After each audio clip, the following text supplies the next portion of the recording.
Good morning, letter carriers in blue. Morning. Or good morning, NALC. Thank you all for being here for City Delivery Workshop. We ready to start? Because I want to make sure we have plenty enough time to get questions in and give you answers.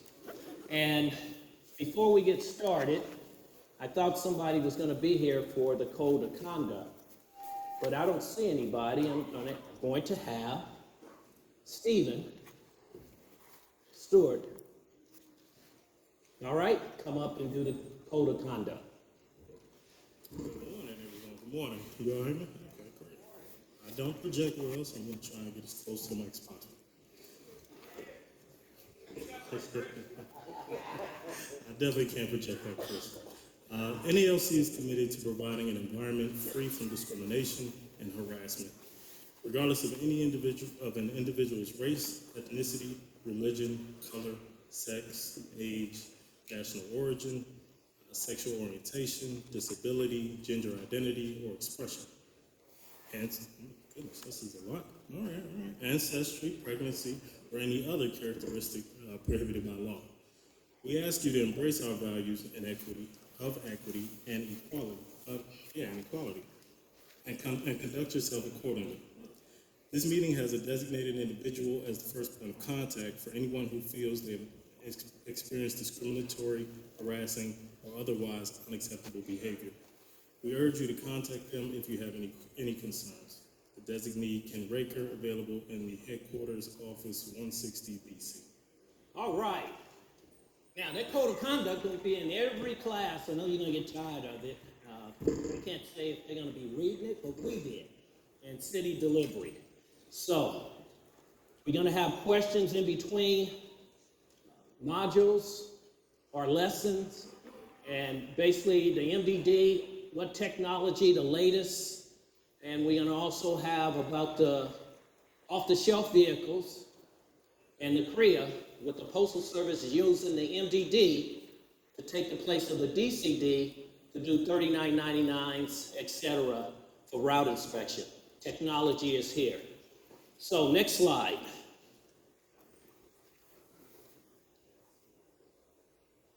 Already said welcome. All right, so introducing my staff. To my far right, I'm gonna let Oscar introduce himself, his branch number, and everything. Good morning. My name is Oscar Ferreira. I'm from branch 2550, Fort Lauderdale, Florida. Glad to see everybody. Just made it in, and hopefully you guys get a lot out of this class. Appreciate it. Ferreira, that's how we pronounce his last name. Everybody chop that last name up, right, Oscar? Yes, sir. All right, to my right, you all know the NBA star that could hit three-pointers at Golden State Warriors, right? And that guard name is what? Steph Curry, right? So Stephen been saying I've been calling him the wrong name for years. I said, I can't help it. You got the same first name of a well-known basketball player. So to my right, I will let Stephen introduce himself. Good morning, everyone. They call me Chef Stewart at NALC headquarters. I'm from Chicago, branch 11. Again, it's good to see everyone. Glad everyone made it safely, and hope we have fun this week. All right. Remember, don't be shy. When it's time for questions, I don't even see mics out in, I need to put my glasses back on, right? So don't be shy. All questions are good questions. There's no dumb questions. We'll do our best to give y'all the answers to y'all questions, okay? So at this point, yes, in this slide, we're going to talk about informed facility TV monitors. The Postal Service tried to roll that out, and let me give you some history. September of last year, the Postal Service came out with a correspondent informed delivery. Those are the TV monitors. They're supposed to install those TV monitors. I know they're out there in stations, but they were supposed to put the data out there. Basically, what they want to do is set a standard, office standard, and including when you leave the office, hit that geo fence, and when you return, the standards. I don't care what they say out in the office management that is not standard. Standard is standard. Tell them to show you where it's at in the M39, M41. Oscar's going to talk about this part of this informed facility. We, as NALC, you as president, shop stewards, don't allow for our carriers to get disciplined regarding this standards. Let me give you an example. Everybody know about T-REAP, right? Those parameters, correct? That was a standard, yes or no? No. Who said yes? Who said no? They are standards. It was set. And management was pulling our carriers off the floor, beating them down, yes or no? Believe me, if we don't fight this informed delivery, guess what they're gonna do? They're gonna beat us down. When you talk about 60 minutes in the office, that is nowhere in the handbooks and manual, because when we do a 1838 6-day route count inspection, the only time you can say, well, we actually have a set time is what? Fix what? Office time. During the route count. Outside of that, you have pull down time is what? 70 pieces a minute. So normally management will have an idea what is considered standard, but they cannot say you as a letter carrier only get 60 minutes in the office time. And I don't want to take Oscar part away. Oscar, you up.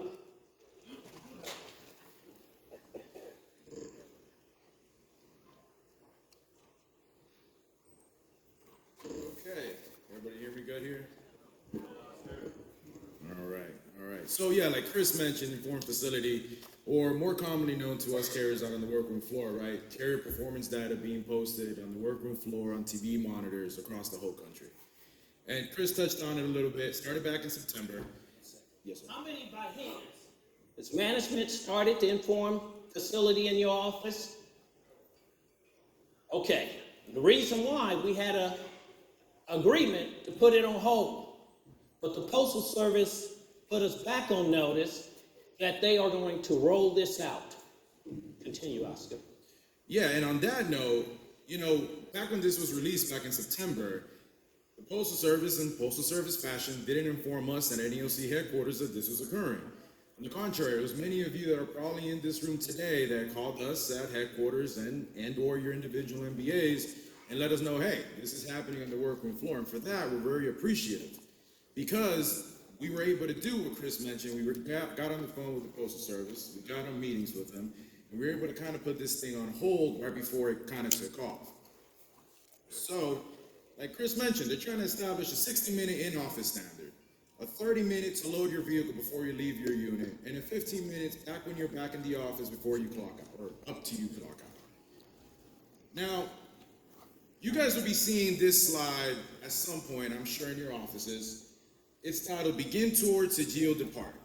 And starting from the left-hand column, it identifies carrier by their route ID number. Now, in the few meetings we've had with the Postal Service, one of the things they said is, hey, we're not putting the carrier's name on there. Hold that thought, Oscar. Yes, sir. Everybody in here know what the geofence is, yes or no? Yes. All right. Okay. So one of their comments was, hey, we're not putting their names on there. Well, anybody that's worked on the workroom floor will tell you that they know exactly who's who and on what route. So it's very easy for us to know who's doing what based on these slides. Now, this particular slide tracks the carrier from the moment they begin tour to the moment they exit their geofence in the morning of their unit. So once they break it and they're out on the street. Okay, now starting from left to right, so that we can get, a little familiar with the colors, the black shade is tracking how long a carrier has been in the office. Once this black shade kind of switches over to a gray, that means that carrier has now been there for over 60 minutes still on office time. Hold that thought, Oscar. Yes, sir. Do you all consider that a standard? All right. Continue, Oscar. So once this color now switches to the blue that you guys see, that means the carrier has now moved to the street but it's still within their office and, loading and doing all that. Once this color switches to the light blue, that means the carrier is still in their office, still, on street time, but in their unit, over 30 minutes. So again, that's their way, in our opinion, of setting, set standard. Hold that thought, Oscar. That 30 minutes. Remember in T-RAP, how much time they stated or they said we're supposed to take to load the vehicle? 22 minutes. Now all of a sudden they came up with what? 30 minutes. So if they beat us down on 22 minutes, what do you think they're going to do with the 30 minutes? Continue, Oscar. All right. Now, in many of the meetings we have with the Postal Service, the graphs have changed. A lot of the graphs have really just changed in color. Chris likes saying that the Postal Service puts lipstick on a pig and is not calling it a pig anymore. Okay? Now, the one to your left is the previous version. Okay? And they've made 3 key changes. Now, if they didn't want to make it obvious enough, the previous title to this slide was AM to 60 minutes. Okay, they changed this and they said, hey, we're going to change it to begin towards the Geo depart. Then they took away 2 indicators. As you guys can see, circled in red, there's one indicator that's labeled 60 minutes and a vertical line going through the graph. And then a 90-minute indicator, so the 30 minutes after the 60, with another vertical line going through that graph. They just said, hey, we'll take away those 3 things and we'll rename them or we'll take them away, and all of a sudden it's not an issue for us. We see it differently because nothing else has changed. It's like they're erasing it. We can't see it with the naked eye, but obviously the colors change when they pass these thresholds, so they're still establishing set standard. Okay? Now we have another slide that we're concerned with. This one's called the Geo Return to End Tour. This one tracks and shows carriers identical to the other one on the left column with the route ID number. And this one's based on when the carrier breaks the geo fence when they're coming back in the afternoon. That means you're now back in your delivery unit. It tracks the total time between that moment all the way till you clock out in the afternoon. Okay, now going from up to down, the blue shade is simply carriers that are still on the clock. The black shade are just carriers that have ended their tour, so they're no longer there. Okay, when the graph switches to the lighter color, so the gray or the light blue, that means these carriers have passed the 15-minute threshold. Again, setting this standard. They've also changed this one. Previously, this one, the name was the same, but this one only had one change. And just like the other one, circled in red, it had a 15-minute indicator. This indicator, they erased it, and they kept everything else exactly the same, and they said they were okay with it. We're obviously not. Now, back when this first got released in September, we here at NALC headquarters created a grievance starter, which has been distributed and given to all your MBAs and has been used. The issue with that grievance starter is, and how we should take most grievance starters, is they're just a skeleton of what the case is. And the reason why we're trying to emphasize this just a little more is because this grievance starter that's out on the field is technically using the old versions of these slides. So the colors are different, the names are different. Arguments are still the same, but there are things that need to be edited in this grievance starter. So if you guys are in a station or in a situation where it's just starting and you guys haven't filed a grievance or need to file another one and are using the grievance starter, it should be edited according to the situation that you guys are dealing with. So make sure to read the grievance starter and make the edits necessary to it, as you guys should be doing with every grievance starter. Now, just to cover a couple of things, some of the arguments that we have in that grievance starter, we believe that N document 00853 is being violated by this initiative, this informed facility. In the early parts of the 80s, the Postal Service had an initiative similar to this one, minus the technology side of it, where they were annotating carriers' return and leaving time and leaving it in their carrier cases. This was obviously grieved, and it was ultimately resolved that was inappropriate and should not be occurring. We're taking the position that this is exactly the same situation, just rather than writing it on a little whiteboard and leaving it on the carrier case, they're plastering it on the workroom floor through technology. Now, the other two sections you guys see here, and I'm not going to read them verbatim, but both out of the M39, section 134.22 and 24.332 is as they say. We're taking the position that management is using covert techniques through technology. If they want to see how long it takes us to unload and clock out, they should be outside looking at us. If they want to see, what's taking us so long to load our vehicle, they should be watching us and observing us, not using technology to decide that. And as Chris has mentioned, there are no standards, so carriers can be disciplined for that, according to the M39. Okay? Thank you, guys. Thank you, Oscar. Yes.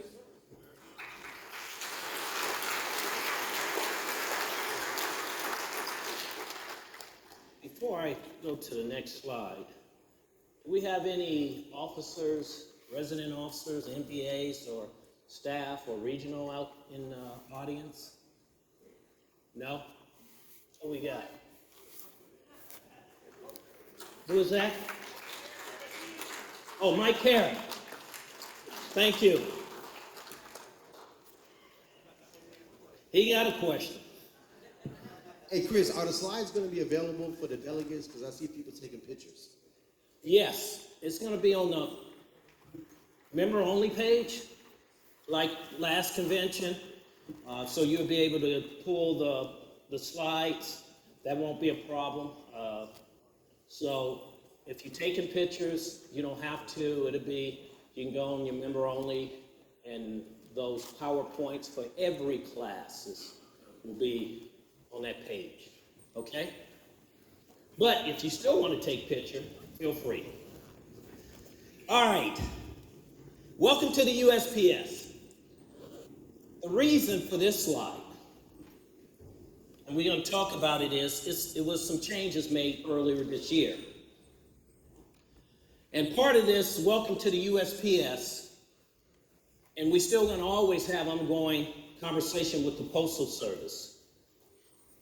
And the only biggest change, when they rolled this out a couple of years ago, the training was done out of Oklahoma, and regardless if you lived on the West Coast or in Hawaii, if they started the training at 8 o'clock, at 8 o'clock would be in Hawaii, from Central Time would be what? I know we got somebody here from Hawaii.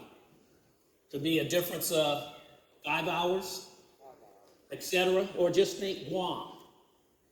That means all new hirees have to get up and go to the district office or wherever the designated area and have the welcome to the USPS, but that just wasn't working. So we had discussion with the Postal Service and tried to get them to change it before they even rolled it out previously. We told them it wasn't going to work. We told them that you're not going to get the employees who's looking to get hired to come in that early in the morning.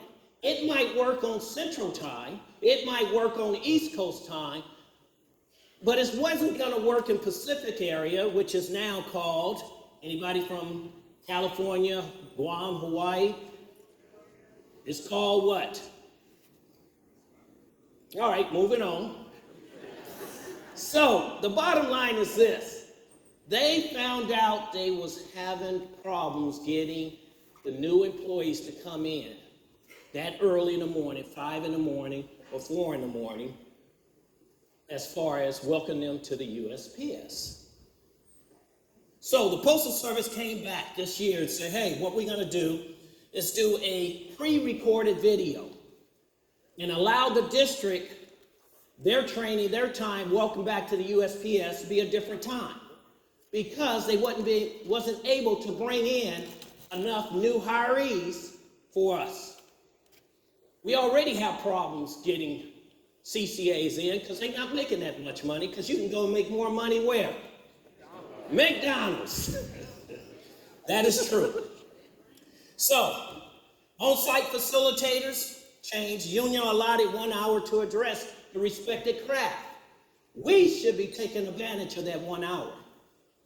If your MBA is not taking advantage of that 1 hour, you all should be picking up the phone and talking to he or she, because that gives us one bite at the apple as far as letting our future CCAs know what it's all about NALC. We get the chance to sign them up at that welcome to the USPS. That's one bite at the apple. Will you agree, yes or no? Okay. If your MBA is not sending someone in, or the local should have someone going to that welcome to the USPS, if it's not happening, please give my office a call.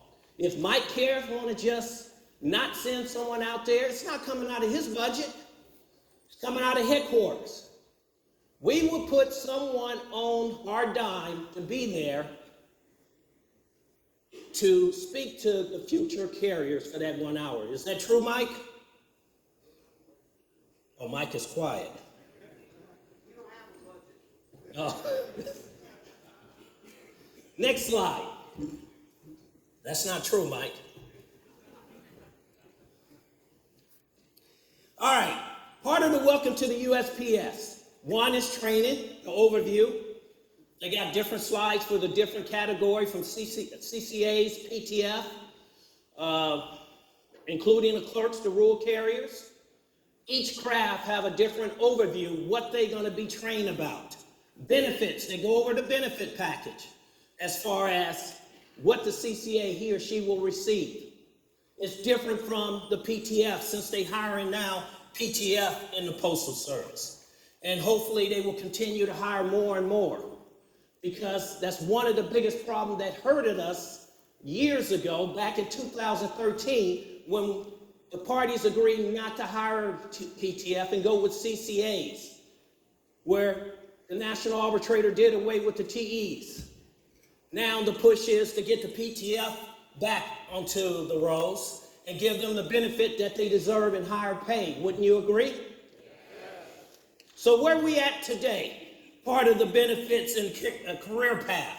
Career path as a letter carrier when you get hired in. Because I know when I got hired in back in 1981, yes, as a PTF, started as a clerk and moved into the carrier craft, and I feel I did the right thing. But part of it, I had benefits, I had medical, I had retirement, including I got paid hourly. As a PTF, I might have worked 6 hours if I got out there and ran that route, but I didn't run the route. Nothing against the ones who do run. Ongoing discussion with the Postal Service to continue to update the welcome to the USPS. Next slide. Carrier orientation. This is very important. I don't know if we got a lot of grievance on this issue. City carrier assistants that are converted to letter carriers. Management will try to say, well, they already went through an orientation, but stay with me. Converted to career are not receiving their orientation. Or you all having that issue out in your office when the CCA get converted over. You say no? You say yes. We're going to continue. When you said no, when I get to that point, I'm going to explain, and let's see if you would turn that no to yes. In the Employee Labor Relation Manual, 715.2 states, and an orientation program is required at all levels for new career employees on their first day of official duty. What day? First day. So by hands,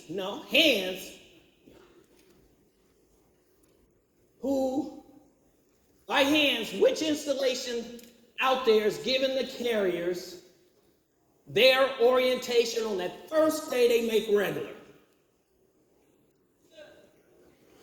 Not one. So, reading this section of the ELM, Handbooks and Manual, Article 19, management is violating their own manual, yes or no? Are we getting grievance filed on this? Part of the requirement for them to give them the orientation to let them know their benefits as a CCA. Just like if you was hired in as a PTF years ago, like I was hired in 1981, about the benefits, where I went over the benefit package and had so many days to select your medical and insurance, yes or no? Yeah. Career orientation topics include TSP, federal employee health benefits, group life insurance is a key. How many everybody took advantage of the group life insurance? Do not raise your hand. How many did take advantage of that? Not that many. Okay. Do y'all understand what that is? If you did not, it doesn't come every open season. The last time that came rolling out was around 2016 or 2018, where you sign up 3 times your pay, 4 or 5 times your pay if you pass away and whoever you leave that benefit for, but you got to have 2-person witness to sign off. Flexible spending account, the FERS, annual sick leave, etc. This is what they're supposed to receive that first day once they get converted over to regular, regardless if it's in that installation or they send them to district. If that's not happening, what should we do? File a grievance. There is a grievance starter, correct? If your MBA has not rolled that out to the branch president, you need to knock on the door of your MBAs, yes or no? All right, next page.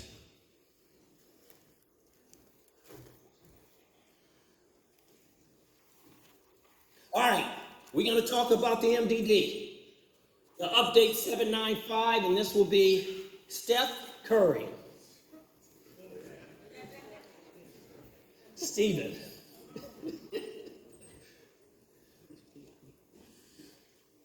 All right, so like Chris said, in city delivery, what we do is we address every notification from the Postal Service regarding the MDDs or mobile delivery devices or scanners, whatever it is that you refer to it as. They can't hear you, Stephen. I'm sorry. Say it like a minute, okay. All right, so in city delivery, what I was saying is that we address all notifications regarding the MDDs that carriers are carrying around every day.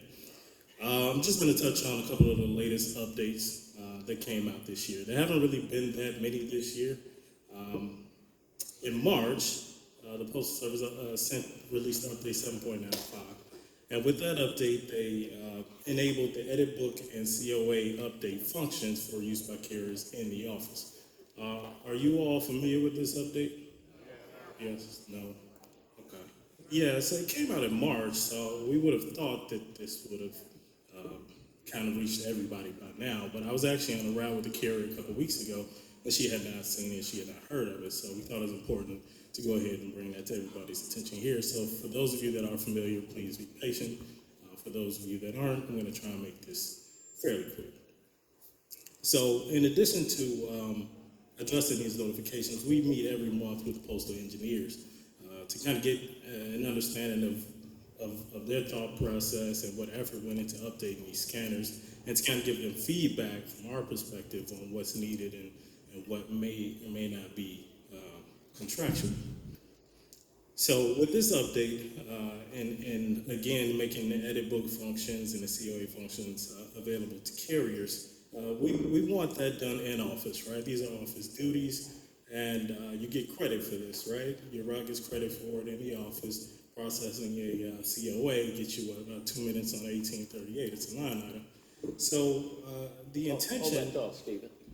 Is that very important that we do it on office time instead of street time? But and the reason management will love for it to be on street time because they want us to have less office time or no office time, correct? Because when you go through a route inspection, a 3575 COA, even when you put your hand on the used to be old called pink card, now it's a label, the PS4 3982. Every one of those you got what? 2 minutes. 2 minutes dealing with office time. That's why it's very important that we do the edits on office time, not on the street. We have made that argument. That's the whole reason they came back out with this later. Continue, Stephen. Yep. So the engineers, their thought process was to create, I guess, circumstances where the functions will be available to carriers for use in the station, and opportunities for where they would take these functions away. So there are 3 situations and circumstances where these functions will be taken away. Let's say, for example, you come into the station, right? And you should be able to grab your scanner, and you should be able to make these edits as you're in the office. So as the day goes on, there are three circumstances, like I said, where these functions will be deactivated. One is when you scan the departure route barcode as you leave the station, which makes sense because you're leaving the station. You don't want to do office functions on the street. The second situation is if you, for whatever reason, fail to scan that barcode. Once you break the geofence exiting the facility, the scanner will automatically deactivate these functions on the scanner so that there's no way for you to go ahead and complete these edits or functions on the street. And the third circumstance of where the function will be disabled is simply after 9 a.m.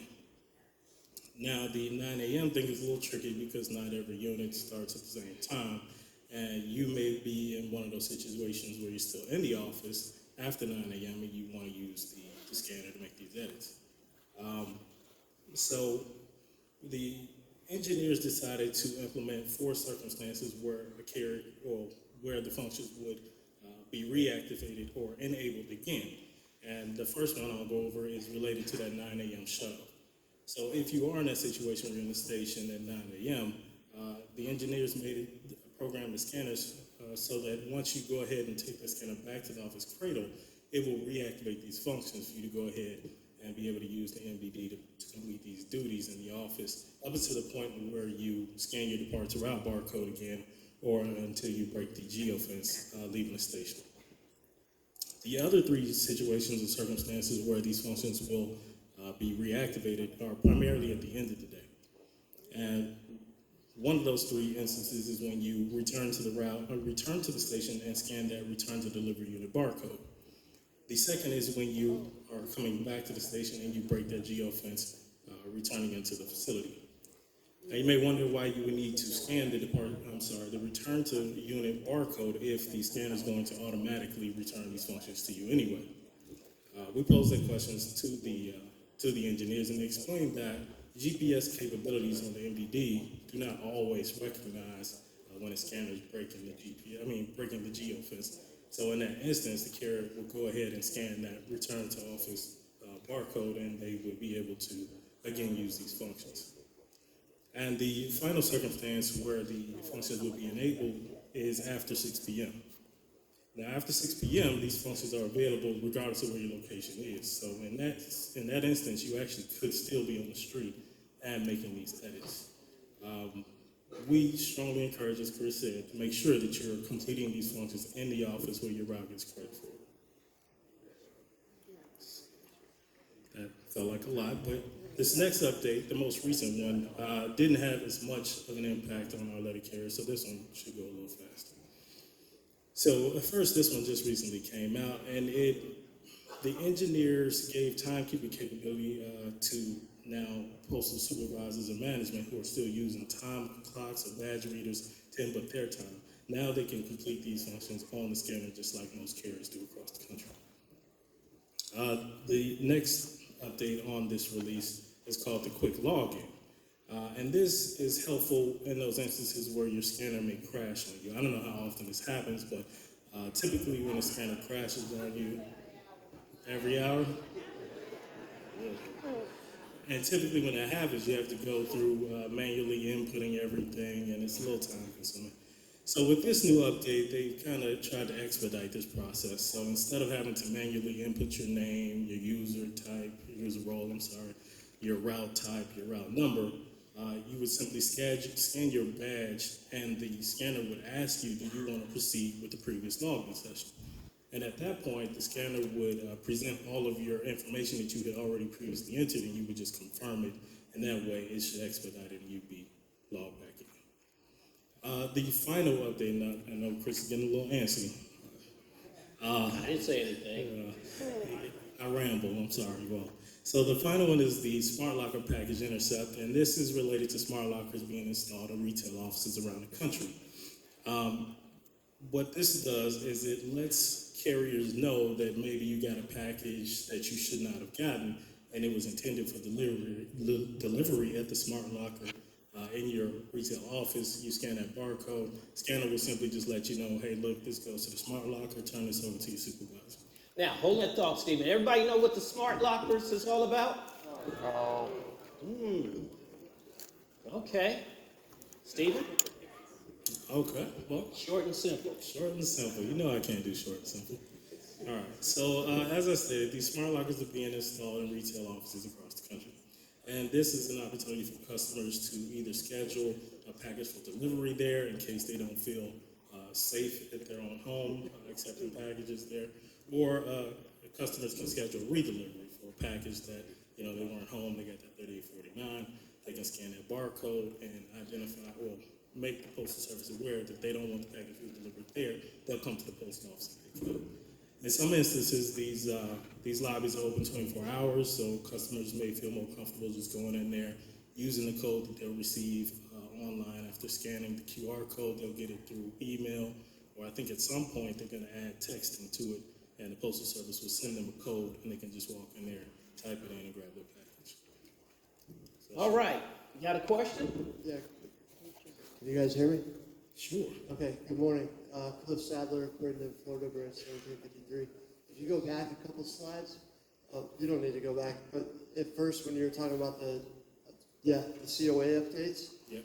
about a year ago, you could go on your scanner while you were on the street and hit C and then scan the USPS barcode, not the tracking code, but the one on a piece of mail. And it would tell you any active forwards for that address. And then they took that away, like out of nowhere. And it was a very helpful tool for all the carriers on the street. Do you know why? I can't think of that specific function. Do you have the edit? I think it was function C on when you're in the scanner. Okay, under the same one. Okay, so do you have that available to you now under the edit book, or do you have the edit book or COA functions enabled on your scanner now? I've seen them, but I still do my edit book like old school red pen. All right, whatever. I give you the answer. Yeah, Is that office time or street time? should be office time. It's office time. I said that earlier. Why do we want to do office work on street time? It is customer service, but we should learn dealing with the moves, get the time in the office. Request that time. If management is not giving it to you, that's your time, again, off the pink cards, 3982s. We are giving up our office time. We still can give customer service. Back in the 80s, we didn't have the technology. Back in the 90s, we didn't have the technology. We relied upon the what card? The pink cards, 3982s. We are shorting ourselves or cheating ourselves as letter carriers because all management want to do is put more time on you on the street. Do you want more time on the street or you want to have that half and half? Because that street time is beating our carriers down with injuries. All right? Yes. Mark Eisenhower, Branch 421, San Antonio. Brother, I agree with you 100% in regards to office time and those functions being done on the 3982 with the COA stickers that printed out. But what I meant by my out loud comment was customer service was that when you're out on the street, let's say you've got a house and you're not sure if Christopher Jackson's forward from a year and a half ago is still good or not, if I should kill his mail or if I should forward it, you could scan that and it would show you all the active COAs at that address to determine what to do with that piece of mail. Or it may be a name you've never recognized before. Is this a new customer? Or is this somebody I just got on the route, I don't know what COAs are active, and you scan it and it'll tell you, okay, I need to forward it or not, as opposed to having 5,000 pieces of mail at the end of the day to do on office time, looking at the 3982s and pissing off the supervisor, which is enjoyable. Okay, so you all are saying that technology in the MDD is a benefit for you out on the street. I don't think that's the majority. But we would take that in consideration. Because I will say this. We gave up a lot of our office time regarding PAR. Is it called PAR? PARs. We didn't even attack that. That used to be what we used to do, put the pen on the piece on the front part of the letter mail. That went down as 2 minutes. But what we do as letter carriers, time go on, we fell into that. Just take the mail and put it in the trays. you all lost your office time. But that's still an ongoing violation. Just like carriers case DPS mail, management say you can't case your DPS mail. Well, we've been doing it for the last year or two, so we want you to stop. They can't have it both ways. You all can attack that too. Next question. Actually, not a question, but a follow-up. In the 80s, we didn't have DPS. That's the reason a lot of people don't remember this change of addresses on the routes, because we actually physically were writing addresses on the paint cards. And that's true. DPS came in 1993. And it is now so difficult to remember all the forwards, especially if you're a CCA on a hold down or anything, that if you're making reminder cards, that's great. But reminder cards for people that have already moved 9, 10, 12 months ago, when the forward is still valid, it's very difficult to remember. And having that on the scanner is actually beneficial. I can see putting the stickers on the 3982s and all of that, that is office time, but to try and remember who's been gone when, it's awfully difficult. Okay. I appreciate that, and like I said, we will look into it. But I hear what she said. We didn't have DPS in the 80s, but in the 80s we walk in with 20 to 28 feet of letter mail. Did we get all the CCAs? Customers that moved off the route when we was casing it off the 3982s? No. Did the carrier still remember who moved when they went out to deliver mail on the street? Yes. But we'll take that into consideration and look at that feature, okay? We meet first Tuesday of every month. Good morning. Yes. Good morning, Veronica Flores Osborne, branch 1690, West Palm Beach, Florida. I started in 98, Yes. and I got the training from the old timers. Yes. And I knew how to case in 14 feet of flats, letters, and so forth. And try to remember all of the forwards or the cue cards that were cased in so that I wouldn't misdeliver and get a regular pissed off because I put in something in which clearly said there was a forward. That's kind of the same thing that we're trying to do with the scanners when you implemented that forwarding availability. If we're so much into technology, and yeah, we want office time to be equal to the street time, why can't technology add those 2 minutes to our office time? Because we got to come back and separate them anyway. We got to go back and sit down and do the edit at the end of the night and make sure that whatever was done or fixed or seasonal people are coming back, make sure we got everything taken care of. Technology should catch up with technology. That one scanner option was very helpful, not for just customers, but for carriers as well. And in that position, yeah, nobody wants to sit out in the sun, in the rain, in the snow, but nobody wants to have upset customers that are waiting, which I've had, checks, property taxes, other things, who put in the system of the USPS, told the supervisor, called and spoke to the alternate or whoever was the T6, your day off, and then you come back and say, nothing was changed, I'm sorry, I didn't know. Meanwhile, we have the technology that could have done and helped us. At the rate of what we're going with the Postal Service, the people who are serving the people who are paying us need to take care of them first before we lose what we got. Let the scanners help us, but let the scanners use it towards the time that we should be get allotted, if not in the morning, in the evening. Got it. Thank you. All right, thank you. I will say this. That would be awesome if we can get the Postal Service to give that time y'all do on the street that should be built in the office. You know that'd be a fight. But we will go back, like I say, they meet with the engineers first week of every month about the MDD and find out when did that feature was taken out and what was the reason it was taken out. Because I don't recall us getting a correspondent on that, but we will follow through on that, okay?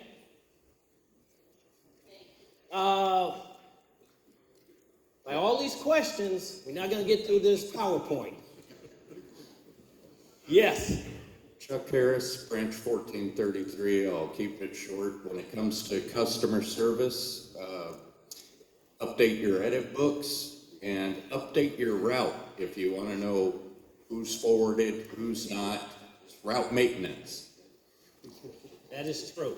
And one thing to let you all know, we're getting ready to meet with the Postal Service to talk about updating as far as Carrier Academy, the handbooks, or the guide.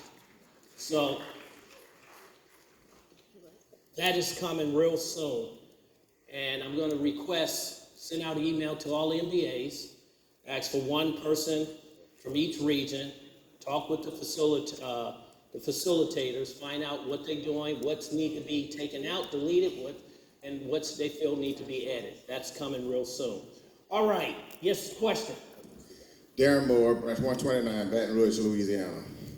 Everybody relying on this technology. This technology is not perfect.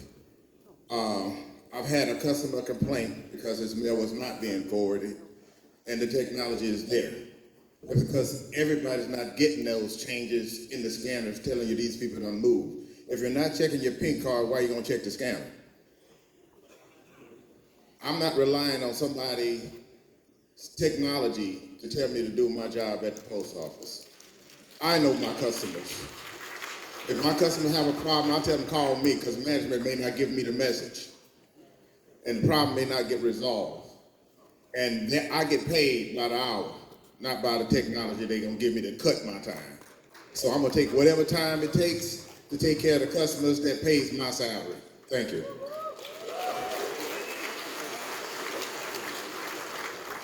Thank you. All right, let's talk about another technology that the Postal Service has rolled out called Carrier Route Evaluation Application, CREA. When the Postal Service, the old DCD, number one is old, number two, whoever they had the contract with is no longer available. Is that Bruce out there? No? No? So the process. So now the Postal Service came with their own application. You got the engineers to develop their own application to put it into the MDD. They don't have to pay all these millions of dollars to a third party. It's getting scary about this MDD with technology. They also is trying to do more, add more to this new application that they built into the MDD. What is the CREA? Process of phasing out the data collection of the DCD. Each station is equipped with one MDD per route, plus a 10%.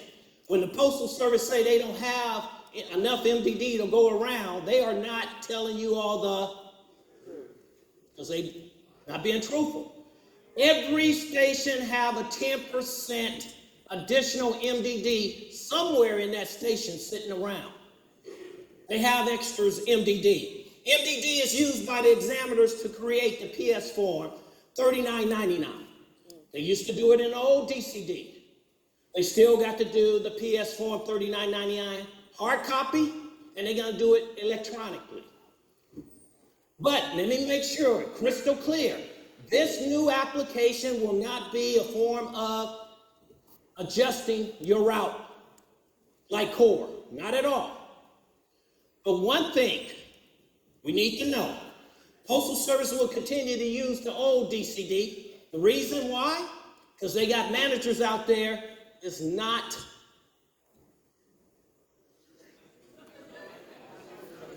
stupid. Okay. Well, they don't want to make the change. Just like we as letter carriers, we don't like changes, right? So management is going to continue to allow the Postal Service upper management is going to continue to let the lower managers use the DCD or with the MDD application of CRIB.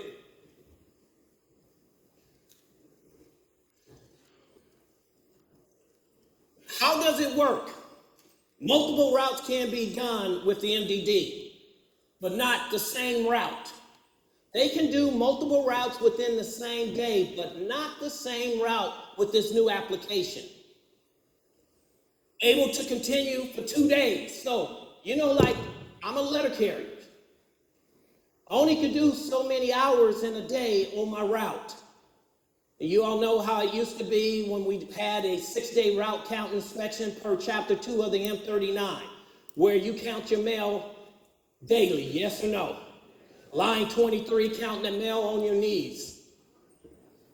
Or you use your chair to sit down at the ledge. Normally what happened is you put in a 3996, you ask for auxiliary assistant, the Postal Service give that part off. They approve it or disapprove it to get you back in within 8 hours. Normally the Postal Service had to go back out the next day and examine you for that part that you gave up. Then they had to go manually try to put that information together. But under this new application that the Postal Service has rolled out in the MDD, now they're able to just combine that where they left off under this CREA. Allowed examiner to undo the latest entry. This is new that wasn't in the DCD. So if he or she made a mistake out there on the street when they was doing the 3999 on the MDD, they can go and make a what, Oscar? A what? You can undo and edit it. Undo and edit it. But what we made sure that they have to have a what, Stephen? Who said that? Audit trail. When the service, anytime they go out and do an inspection and you request information, always put on your information request, requesting a audit trail. Because the audit trail will show all the movements that the Postal Service did if they made any changes to your 3999. The data is stored up to 30 days. That's what they say. Remember, this is all new. We want to make sure by requesting that information that it's 30 days or if it's longer. Data will be uploaded when exiting the application or in the cradle, MDD. Upload to DOIS Web to be transferred to DOIS. Still the same. That information with the DOIS is still there. Audit report will still indicate by any changes made through DOIS. Postal Service will continue to use, like I said, the MDD. Go to the next one. So the bottom line is this. It's the Postal Service application. It's not a third party. But we do not get scared of this new application because it's not adjusting the routes. It's supposed to help management dealing with so-called technology. And watch they screw it up. This slide right here is the audit trail. This is what you're going to put in the information request. Next slide. Dealing with, you want a copy of the audit trail. They probably will say, we didn't do any changes on the audit trail or made any changes while using the MDD. But regardless, make that request and see if they did. Do not trust your supervisor. So we're going to go to this slide. I love this. I call it the Hayward. But this is probably the most safest way of eliminating the thieves, the criminal, of stealing letter mail out on the street, in cluster boxes, in blue boxes. The problem is it is a cost, but that is the most safest for us. Oscar. All right, yes, the electronic key pilot test. Now, the reason why Chris is calling it the Hayward is because this pilot, the Postal Service started it back in July of last year over in Hayward, California, in Region 1. It's so far still ongoing in that specific station, and they've actually expanded at the beginning of this year to the 4 stations shown on the screen. Now, the reason why the Postal Service made this expansion to these specific areas is they wanted to test out the durability of these keys and these locks, and I'll show it to you guys again. We'll keep coming back to this slide. But they want to test out the durability of, you guys see there on the left-hand side, that lock and that key. Now, the key and the lock has already been tested, obviously in their labs with cold and heat, but they wanted the real world testing to see how they would be and how durable they would be out on the street. So they're testing in those 5 locations, Hayward and the other ones across the other couple states. Now, like Chris mentioned, this is probably their best attempt so far on them trying to deter criminals from trying to, from stealing this key and how valuable the key is to said criminal. The reason for it is these keys, as they're set today in these different locations, they're set to last 12 hours. What that means is the moment the carrier takes this key out and activates it, after 12 hours, the key is rendered useless. It can't unlock anything. It can't be used anywhere. Now, the neat thing about this key is that's just one of the many rules the Postal Service can actually set on this key. When I met with them and the engineers, they informed us that they can set a longer time. They can make it longer than 12. They can make it shorter than 12. They can set what deliveries or what locks they can unlock or how many times they can unlock said lock. After whatever rule is used or done or expired, that key is rendered useless. So it would not be able to be used again. Now, in the chance that this key does get lost or stolen within said rules, let's just say the rule is 12 hours and it is still usable in those set boxes that this key is activated for, both the engineers and the OIG have the capability of disassociating that key from that box, rendering it, again, useless for those boxes that it's set to. Now, the other good thing is that each individual key actually can hold up to 5,000 different locks within each key. So it can vary different routes, different stations potentially. So it's very useful. Now we're gonna go over a little bit because I know a lot of people haven't seen this, how a carrier would typically take it and take it out of the cabinet and utilize it. So let's go back to that first picture so you guys get a good visual. So as you guys can see on the right picture, there's a little keypad. The carriers have, by their choice, they can select a 4-digit PIN when the engineers come in, or they can be given one. They would key in this PIN, and right under where you see the hand covering a name there, a grid will pop up with the associated key that carrier is assigned to. The carrier will then kind of click that little green box, and the cabinet, it would have a door. This one doesn't show the door, but it does have a door. It's locked. Once the carrier puts the pin in, clicks the grid that belongs to them, the cabinet unlocks. It allows the carrier to open that cabinet, and they'll be able to see what key they selected. There's a little light, little LED light showing, hey, this is the key that you're assigned to.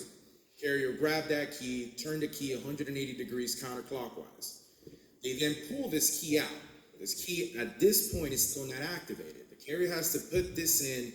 If you guys see that little black box in the inside of the cabinet, we're gonna call it the dock or the key validation box right now.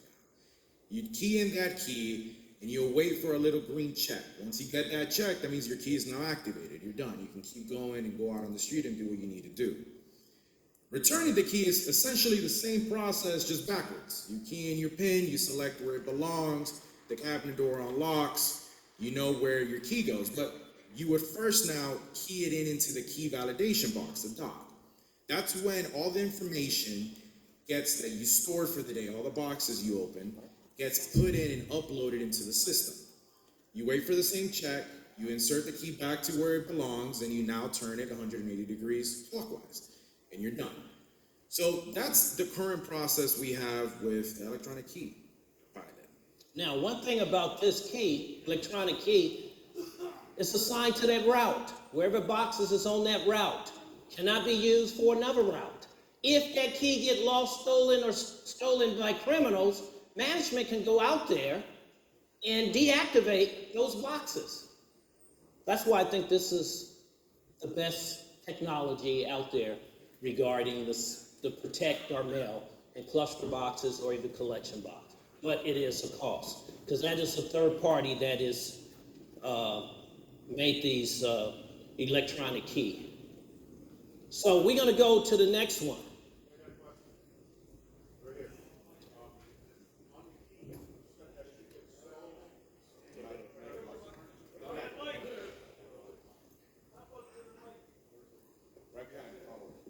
No, sir, just come up here to the table and grab the mic. Thank you. Sorry about that. Yeah, so you mentioned that if the key gets stolen, they have to go out and deactivate the boxes. There's not a chip on the key that they can just deactivate the key. They actually have to go out and hit. They have to go out Could be up to 5,000 boxes. for that route. Okay. Whatever amount of boxes on that route, correct, Oscar? Yeah, we have to remember that the key can be changed, the rule can be set any given day at any given moment. So typically, if a carrier is going to take out the key, that key would only be associated with whatever boxes that person will correct. But yes, no, that's a question we had as well, and no, they have to physically go out and disassociate that key to those locks. And if management don't, if the criminals try to go use that key the next day, it's dead. If they try to use it that evening after whatever that 12 hour or 8 hours, it's dead. The key won't work.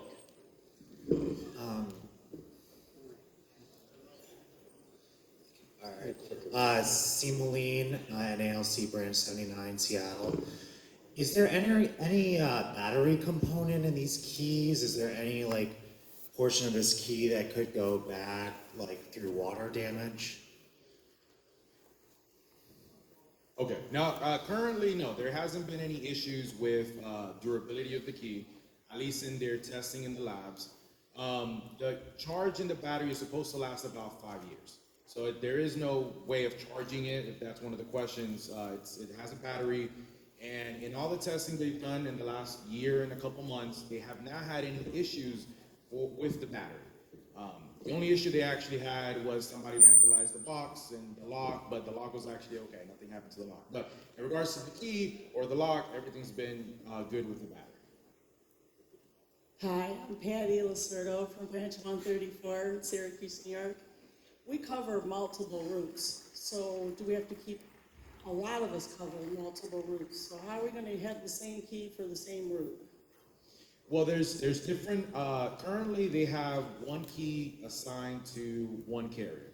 So again, each key can be associated with as many locks as it can be. That doesn't mean that one key is exclusive just to that one lock, right? So I can have a lock in your route, which will be the same in mine. Whereas that one key can open multiple locks or be opened by different keys, as long as the rule is set to that. All right, remember all the questions. I'm not going to stop questions, but it's just going to cut off our...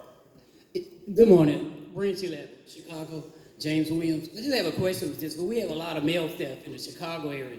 It would seem to go there because crooks always catch up to technology. They will catch up to this, and instead of aiming for the key, they will probably aim more for the vehicle and the carrier, as opposed to just taking the key. It's just going to aim them to do a different thing with us. I can't see this helping us out. It might help the mail out a little bit, but in Chicago, we have more of an issue of us getting robbed, firsthand coming up, taking mail out of trucks, breaking into trucks. It seems as though they would more break into trucks or wait for us to be on the block to just take whatever they want. Thank you. All right, thank you. Arrow key accountability. The reason I want to talk about this, and I'm going to move pretty fast. Part of the accountability is when the scan the clerk badge or supervisor badge. You all heard of that, right? Yes or no? Okay, regarding return key, must be inside a geofence, the unit to return the key. I'm gonna go pretty fast because we got a lot more to do. The next slide, I just want to get to this point. Part of this arrow key accountability, where they want us to scan the supervisor or clerk badge, that is not handbooks and manual. When it deals with coming about signing for your keys, vehicle keys or arrow key, it's not all about scanning their badge. It might be technology, but the problem is we got a handbooks and manual that spell it out, M41 section 261. Now, this situation, Postal Service has called it interpretive. And part of it is a number check. I should have brought my old check. Is issued to each employee. When you surrender the check, you will be given a set of arrow or padlock or truck keys. That's the section of the handbooks and manual. M41 also state you turn in the mail keys in exchange for the signed key check or your signature. What the Postal Service want us to do is use technology by scanning the supervisor or clerk badge. What that's going to do? Where's that going to show accountability? If they are instructing us to do that, we should file a grievance. Our handbooks and manual is crystal clear. Crystal clear. So please, get the word out to our carriers. We don't go up to the clerk and scan their badge, and we don't go to the supervisor and scan their badge when we get our arrow keys. This is the letter that came down regarding the interpretive situation is out of Denver, Colorado. We at this point would have been questions. Do y'all have any other questions before we go to the next part to get to off-the-shelf vehicles? Seeing no one, we'll move forward. Thank you. Geotab. Is everybody familiar with the Geotab dealing with the box in the vehicle? Yes? Is it a pain? Why? It beeps a lot? Okay. And a lot of people say it's a GPS. But I'm going to give you some history. Go through this pretty quick. In 2019, the USPS, the Postal Service, conducted a pilot test with the little box in the vehicle. That's back in 2019, Richmond District. In 2021, a correspondent came out. It was update 740 of the MDD. That tracks the harsh driving of letter carriers. The Postal Service sent us out a correspondent, and it was tracking how the letter carriers, you all, was driving the vehicle. Excessive speeding, U-turns, reverse, left turn. They had all that information just off of your MDD, not by a box in the vehicle. The only thing they didn't have is the location. Now, fast forward. In 2022, the Postal Service released testing. They test earlier, but released to go nationwide with the little box in the vehicle. The problem is, the Postal Service talked about prevent maintenance, unutilized vehicles sitting somewhere just like here in Boston. They got all them vehicles sitting out there if they had the little box. Vehicle tracking, about the fuel, talking on efficiency and harsh driving. The biggest thing now is location. The Postal Service is able to track where the carrier is at because of that box in the vehicle. Back in 2019, it was all about tracking you what? Tracking what, Oscar? How did they track this back then? They were tracking us through crumbs, right? Through crumbs. So where we at today? The Postal Service, if you got this box in your vehicle, if they didn't tell you as a letter carrier in advance about they putting this box in your vehicle, they is violating the step 4 decision of what we agreed. That's M numbers 1705. City letter carriers working in delivery units where this GPS device is installed will be advised in advance. If the supervisor come back and say, we notified headquarters. Yes, they did. But it say the letter carrier. Whoever he or she is, where they put it in the vehicle. It's not our vehicle. It's the Postal Service vehicle. But if they put it in the vehicle and put it on your bid assignment route to go out and deliver the mail, they have to notify you in advance. That is M number 1705. Grievance should be filed. Also, Handbook M39 part should be in the grievance file. They're not to spy. Use technology to see where we at and what we're doing. They're not supposed to do that. Supervisor job is just like in the office. The supervisor in the office, he or she must go outside on the street and follow you in 110 degrees or 37 degrees below the cold weather. Use this section of the M39 be part of your grievance. Now, this device is installed in all postal vehicles. If you see it in there and they didn't notify you, request a grievance to be filed by your office, your steward or president, okay? Are we good with that? Yes or no? Awesome. Stephen, you ready? On Monday. All right. All right. I'm gonna try to get through this as fast as I can. So obviously the Postal Service has been working to replace older model vehicles, right? We got the NGDV finally being delivered to units across the country. We got one out there for everyone to take a look at, sit in, play around with. The NGDV is just part of the plan, though, right? They're going to use a mix of NGDV and commercial off-the-shelf vehicles to complete that fleet and go ahead and get rid of the older model vehicles. For those that aren't familiar with what a commercial off-the-shelf vehicle is, it's simply just a vehicle sold by a car company that the Postal Service decides might work for mail delivery. A couple of examples are the Dodge ProMaster and the Mercedes Metros. So over the last couple of years, the Postal Service has been pilot testing a handful of COTS vehicles. 3 of them that I'm going to talk about really quick are battery electric, one is gas. All of the vehicles have your standard modern features such as air conditioning, heat, power locks, windows, backup cameras. So we'll get that out of the way right now. Anybody still using an LLV has got to be happy to hear that. Outside of that, the vehicles will have their own unique features that will vary from model to model.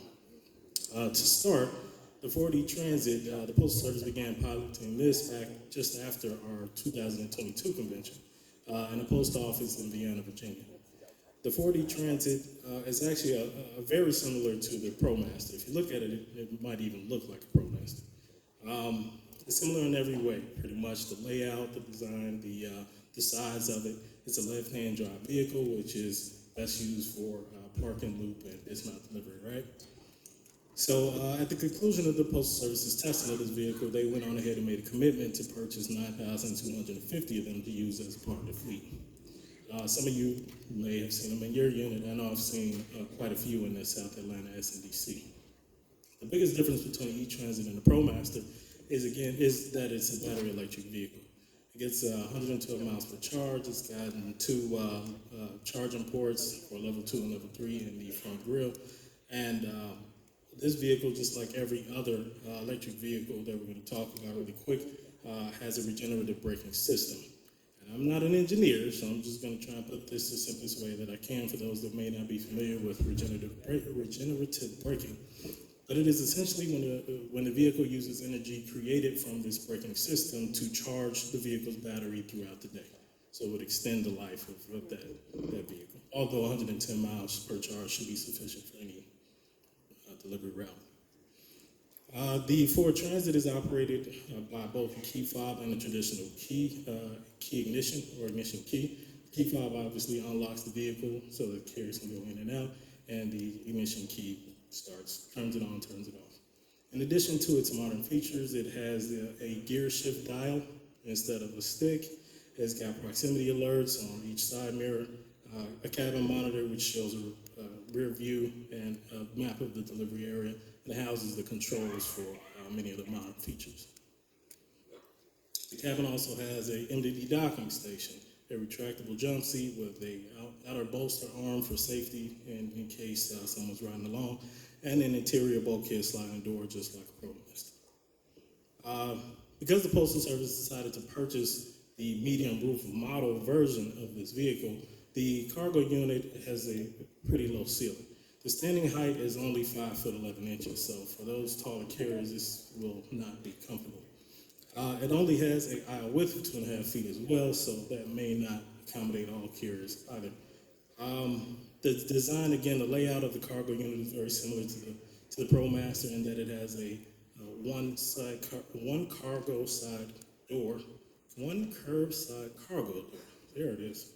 It's got 3 slip-resistant side entry steps and a handrail assistance to help the carriers in and out, and 2 motion-sensor LED lights that clock out after 60 seconds.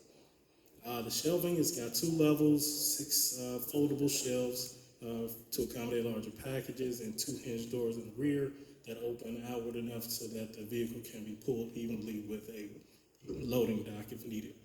And as you can see, the 2 yellow side hand railing for anyone to go in and out through the rear.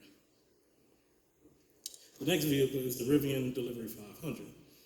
And just like the last vehicle, it's a left-hand drive vehicle. It's produced by Rivian, who actually produces vehicles for the Amazon delivery fleet. So this one may look familiar to you because it's an Amazon truck. It's larger than the ProMaster, but a little smaller than the 2-ton. And I like to kind of compare each vehicle to something that we already have to kind of give you a mind frame or mindset of what we're looking at. This is very similar to a 2-ton in its layout. Again, it's a battery electric. It gets 140 miles per charge. It has a level 2 charging port located on the front left side of the vehicle, and it has regenerative braking as well to charge the vehicle throughout the day. Now, this vehicle is operated by a key fob, right? There is no traditional key ignition. There actually is no push button start either for anyone to turn the vehicle on and off, which means that as long as you have the key fob on your person, as long as you're within 10 feet, the vehicle is completely operational, meaning that you can hop in that driver's seat, put your foot on the brake, and just put it in gear and pull off and go wherever you like to go. Obviously, this is a problem because postal handbooks say that you have to shut the engine off after you park the vehicle. So we believe, well, I believe that it would take a serious modification to this vehicle before the Postal Service would actually consider adding this to the fleet. But for the sake of the presentation, I'll continue going.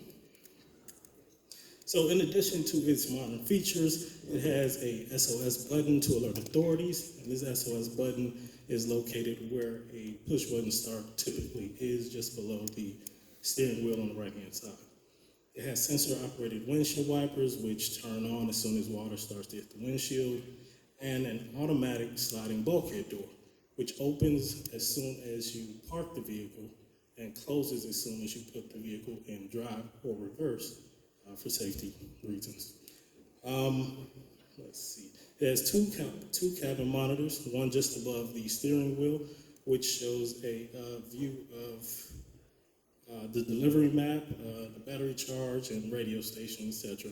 The other cabin is in the middle of the dash, and it displays split screen views. You can get a bird's eye view of the vehicle and also see the rear of the vehicle at the same time. And it houses controls featuring such as controls for the cargo fan or the sliding bulkhead door as well, so that you can open and close the door manually. The cabin area has a retractable jump side seat, just like the last vehicle, no working tray. The driver's side door opens outward like a traditional vehicle, but the passenger side door slides open just like an LLV or even an NGDV, except it slides inside of sort of like a pocket so that the door is actually within the frame of the vehicle instead of outside of it. During the pilot, the Postal Service directed carriers to go ahead and exit the vehicle through this door, enter and exit the vehicle, primarily because there is no side entrance or side door in the cargo area either. As you can see, there is a handrail dismount bar for assistance. As I said, the cargo area, the vehicle is very similar to a 2-ton, so the cargo area is similar in its layout. It's considerably taller than the E-Transit with a standing height of 7 feet, but the aisle is the same width at 2.5 feet, which is a lot smaller to the comparable 2-ton, which is at 3 feet 4 inches wide. The shelving in the cargo area is again 2 levels, six shelves on each level for a total of 12.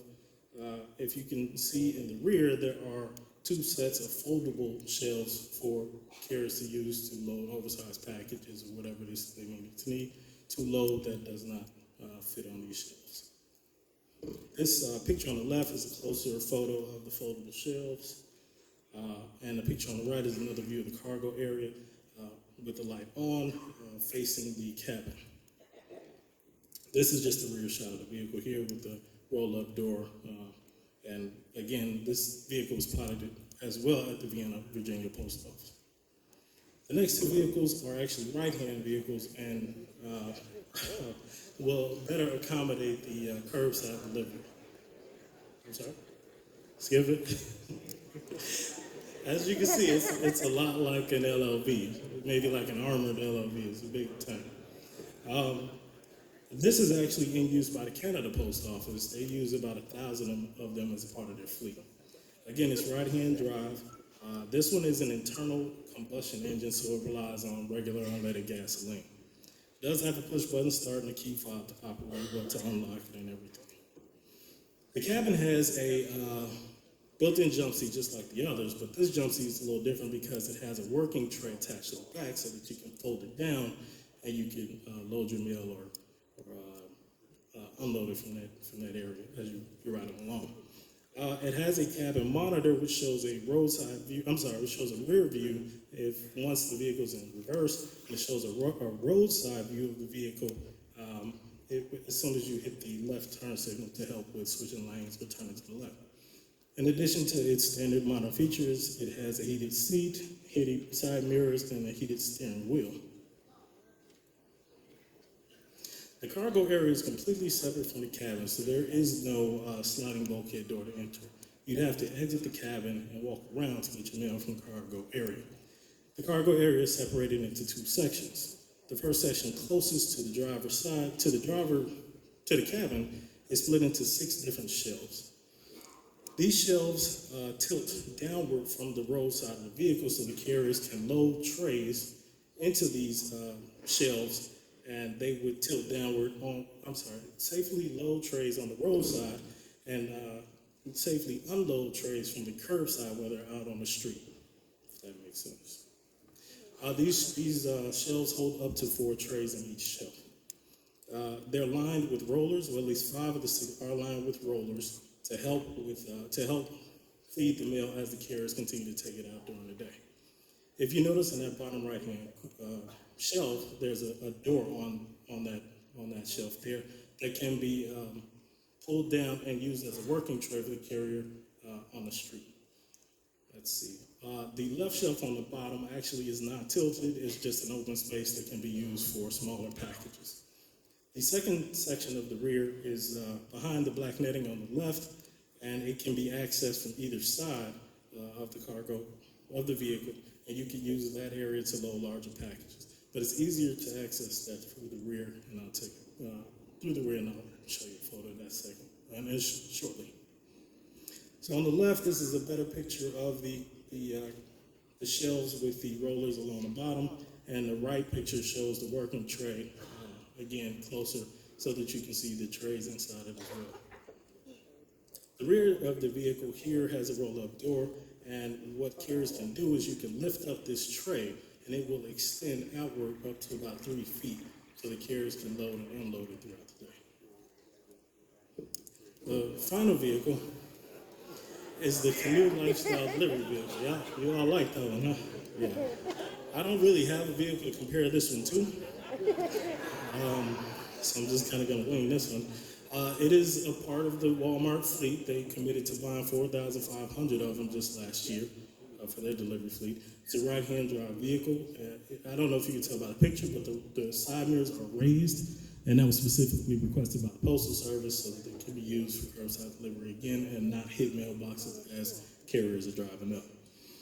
This vehicle gets 210 miles per charge and has a charging port just outside of the driver's side window and built-in charge indicator on the side mirror.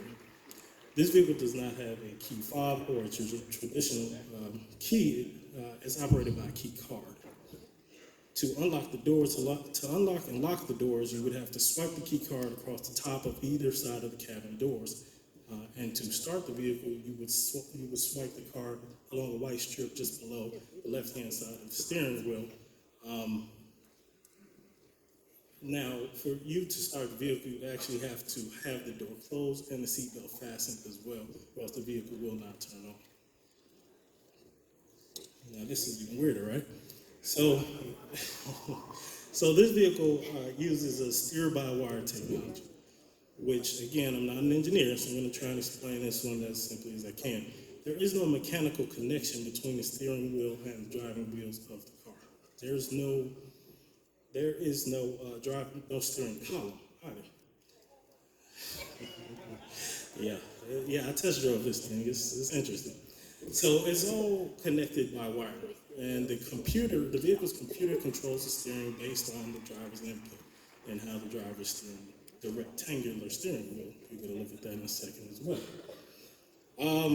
Because the vehicle uses a skateboard chassis, all of the components that you would typically have in the dashboard are actually lined underneath the base of the vehicle, which is why they have this open space, and they've dropped their signature street view window there for folks to see, to have a low center of gravity and be able to see clearly right in front of them. There's a display bar right above the street view window. This displays what gear you are in. I believe it shows your turn signals as well. This vehicle uses regenerative braking options, just like the other ones, but this one you can manually select which options you want to go with, standard being harshest, lowest being the least and closest to regular braking. The cabin has a working tray, MDD docking station just below the cabin monitor on the right-hand side there, and the cabin monitor shows a curbside eye view when the vehicle is traveling 10 miles or less. The driver's side is also extended so that the carrier can lean over or sit over closer and extend to reach a mailbox during curbside delivery. The cargo unit is split into two sections, just like the last vehicle. The closest section here, as you can see, has two shelves right behind the driver's seat with one curbside door. These shelves extend outward up to 2 feet so the carriers can load and unload the vehicle. Both shelves do this. This picture here shows, on the left, shows the shelf extended, and this picture on the right actually shows the second section of the vehicle with 2 shelves in the back. You can see on the left, one is down, the other one is up. They're both foldable and room on the floor for you to load the vehicle. If you can see in this picture here, there's an attached low-rise netting on the left-hand side so the carrier can pull this across and create separation between the mail and the rear, the 2 hinge doors on the rear of the vehicle. They can open wide enough to, again, become flush with a loading dock if needed. Testing on this vehicle is ongoing at the South Atlanta SMBC. Now, with the potential for so many of these vehicles being added to the fleet, carriers will need training to operate them safely, obviously, right? You would think that this would make sense for the Postal Service to go ahead and just do this, but in some instances, the Postal Service does not always think wisely. So we have obviously provisions in place that can kind of force their hand to make sure that our carriers are at least getting the familiarization training that they may need to operate every new vehicle that they're expected to drive. All right. Any questions? This city delivery, did you all enjoy the class? Now, Stephen, he went over this off-the-shelf vehicle. Remember, these vehicles wasn't designed strictly for letter carriers. You can buy them just like anybody off the street can buy these vehicles. They only being piloted. And that don't mean the Postal Service is going to purchase them. They did for the Ford Transit vehicle. Yes. Yes, Harry Simonian, Branch 12, Worcester. You know, on these vehicles, they'll have to get like electric stations to charge them up at the post office. And my question is, are they working on that to charge them up, to get these charge stations? Yes. Are they doing that? Yes. Where this vehicle is going, the S&DC, they do have the charging stations. So the Postal Service is rolling those out, yes. But that don't mean we will keep them. We're going to have the next generation delivery vehicles, Beverly vehicle, battery electric vehicle. So yes, we do. Okay. Question? Yes, I'm Errol Carruthers at Branch 1091, Orlando, Florida, Central Florida carrier. And I do have a question about, they did come up with a new generation vehicle. It's a right-hand drive vehicle. Unfortunately, I've never been provided training for that vehicle from the former postmaster, and I actually was driving it, trying to learn how to drive one of the vehicles. What vehicle? It was like it was still a gas vehicle, but it's like one of the van, right-hand side drive van. Right. If you haven't received the training, get in contact with your MBA. When I was asked a question from my new postmaster just a few months ago, he asked me if you've been trained on it, and I said no. He said I can't. He and I both be in trouble. Again, get in contact with your national business agent where they can deal with that issue. Thank you. Okay, because you're entitled to get trained per the EL 804. Yes. Aaron Neighbor, Branch 373, Cedar Rapids, Iowa. A couple of quick questions on the vehicles and one going back to the smart lockers. On the vehicles, have they tested any of the electric vehicles with the batteries in extremely cold environments for duration of life of the battery? Regarding the next generation delivery vehicle, yes, they went through a full test because those vehicles built strictly for letter carriers. Remember, these are off-the-shelf vehicles. They are just piloted to see if they will work. They just short-term until the vehicles, next generation delivery vehicles. But they're lasting long enough during extremely cold weather? They probably won't go into the harsh weather, but okay. they probably, yes. And then the second question on the vehicles was, I noticed none of them have the shortened front wheelbases that the LLVs have to enable tight turns and curbside delivery in cul-de-sacs. Remember, these are vehicles purchased from the manufacturer, wasn't built by the specs for letter carriers. Right, that's my question is the NALC getting with USPS to try and convince them to make them... Not off-the-shelf vehicle. They just temporary until we can get the next generation delivery vehicles out. Okay, and on the smart locker parcel alert system, when do we get that alert? Does the clerk get it when they sort it? Do we get it when we load the vehicle? Yes, you'll get it when on your MDD while you're out there. Probably get it before you get in the parking lot. Or when you're in the parking lot, you scan them to put them in for truck load feature. That's when it's going to let you know. All right, thank you. You're welcome. Next. Yes, good morning, Dave Savell. Excuse me, Branch 3825, Rockville, Maryland. Thank you for the workshop. Thank you. A lot you. of excellent information to bring back to the membership. My question is regarding the geotabs that they installed in all the vehicles. You said that the M01705 says that all carriers must be notified. Does that have to be, because I get to hear management already, oh, we did it at a floor talk, or, you missed the, something on the, we put up on the whiteboard. How is the notification, in order for that to be valid, to be given to the carrier? In writing, personally, at a floor talk? How is the carrier to be notified? Well, it's not spelled out in that decision, but they have to notify each individual letter carrier where the vehicle they're going to be used for that route in advance. So it can be verbally, or they might post something on by the time clock or board, say these are the routes that is receiving this technology in their vehicle. Thank you, sir. All right. Yes, sir. Morning, Chris. Terry Rohan, Branch 4099, Mount Prospect, Illinois. Yes. Two questions. First one is, has the NALC relinquished the portion of the M41 when it deals with parcels? The carriers pull it out of their cart or pumpkin, and they're putting large envelopes in with the case mail and marking, with turning around a letter or a card. No, that has not. Okay. That language. Because they're forcing carriers to go to the street and use this load feature now.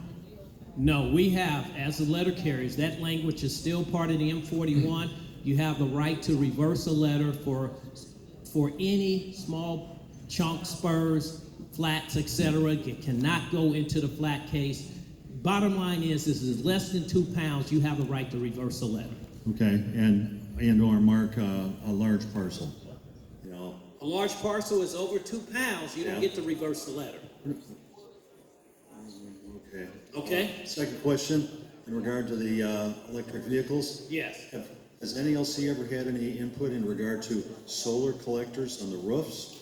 You'd be charging for 12 to 16 hours a day. No, that did not come up under the next generation delivery vehicle. That'd be a no-brainer, as well as having the port in the front to charge if you don't have enough. That's a good point. Okay. Yes. Good morning. Calvin Davis, Branch 30, Kansas City. Who's going to be responsible for these new locks on the electronic boxes, and what's the time frame? Who's responsible for the electronic? For the new electronic boxes, new keys and locks that are going to apartments and NDCBUs. Who's going to be responsible for those? Responsible? Yes, for placing them inside the buildings. Are you talking about mod key? Yes. Postal Service. Yes, they are. It's their lock, their equipment. Yes, sir. Hi, Chris. This is Debbie from Burbank. Debbie, how you doing? Okay, how you doing? I'm good. I want to find out, what remedy should we be asking for the GPS that they put inside the vehicles? A cease and desist order, Okay. and then if they fail to follow that, then you can ask for stronger language, including a remedy, monetary remedy. Thank you. All right. If you having trouble, get in contact with your MBA. Okay, Debbie, thank you. You're welcome. Yes. My name is Tyler Solon from Branch 330, South Bend, Indiana. I have two questions. One regarding the motion sensor lights in the vehicles. The LOVs had a switch in the back that you could turn the lights on in the back and not. With the motion sensor, when you're in there moving your mail, sometimes the light doesn't see you, so I feel like I'm doing a dance to keep the light on while I'm doing mail in the truck. I prefer, for me, a switch would be better instead of a motion sensor light. I don't know if it would be possible to get switches in them or not. Well, you got to remember, dealing with these vehicles, they were not made for us like the next generation delivery vehicle where we have our input. If you wanted to go to one of these dealerships, you can buy this vehicle, and that's just what the Postal Service did. So the modification need to be made, no, that's not going to happen. Okay, and then the next question I have is for the scanners. In Indiana, we're allowed to do a one-click no lunch. Is there any way we could get a function in the time clock list to just do a one-click no lunch? Is that something that could be added? Because I know in South Bend we have to deal with a lot of grievances surrounding the no click or the. Well, when you talk about if a carrier, he or she is out on the street, once they hit that 6-hour threshold, they're automatically going to be 30 minutes coming out. Or if you're talking about being in the office, as far as you working in the office, then why are you going to the MDD? You're going to go with the MDD to hit out for lunch? We just do, like I said, we do an out to lunch, we wait a click, and then we come back from lunch onto the street. Okay. All right, we will notate that. Okay. Thank you. Thank you. Yes. Yeah, Scott. Yes, Scott Scheimer, Branch 533, Kokomo, Indiana. Your parcel intercept, you use the load truck feature. Should we be scanning all parcels for that, rather than just the parcels, even the spurs? No, not the spurs. Well, it's a parcel intercept. They might want to. The customer might want that parcel in that smart locker. Well, your chunks and spurs is like letters and flats. It's going to go in the mailbox. Well, the smart locker feature, I just wasn't sure if Right. it included all parcels. No, it's going to be parcels over 2 pounds. If they order something, if the customer orders something and it's going to come through and they just going to go into the technology to want that to be intercept because they are not going to be at the house, then that parcel will go in the smart locker. Not the regular mail. The regular mail going to go out on the street. Okay, because we have a Estes machine, and our postmaster said the machine should pick that up before it gets to us. It's possible, yes, but if it don't, that's where the carrier would be intercept right there when you load in the vehicle. All right, thanks. If it comes through. Yes. Tony Brown, Branch 768, Somerville. I just have a question. Should we be scanning the SPRs on street time or should it be on office time? I believe it's street time. SPRs, chunk or spurs, should be office time. That falls under column 2 of the 1838 when you're being inspected in the office. So that is flats. That is actual counted as letters and flats on the column 2 of the 1838C. That is our. Because one of the issues I had in my office is that the clerks were, because we get the orange, some of them say pumpkins, and the clerks were throwing the packages, the SPRs, and the parcels in there at the same time. We should be dealing with that issue because that is deal with parcels, spurs, and chunk is caseful mail for the letter carrier if he or she want to put it in with their mail. I know a lot of offices having the clerk store it in the parcel tubs. We should be dealing with that issue. So the SPRs should be should be scanned on office time, SPR is office time. not street time. Not street time. Don't scan. Excuse me. It's just. But they can be Ks. Yes, it's office time to case your trunk and spurs. Some carriers prefer not to case it. They take it and put it in, mix it in with their parcels out in the street. And it is caseful now, as others. Okay, because now in my office now we just got those blue, like these blue hampers, just for SPRs. I hear what you're saying. Yeah. If they got putting it in a 775 tub or whatever, you have that right to case that chunks and spurs. All right? No, I'm just trying to get clarity on it. But clarity is chunks and spurs is office time, caseful now. Okay.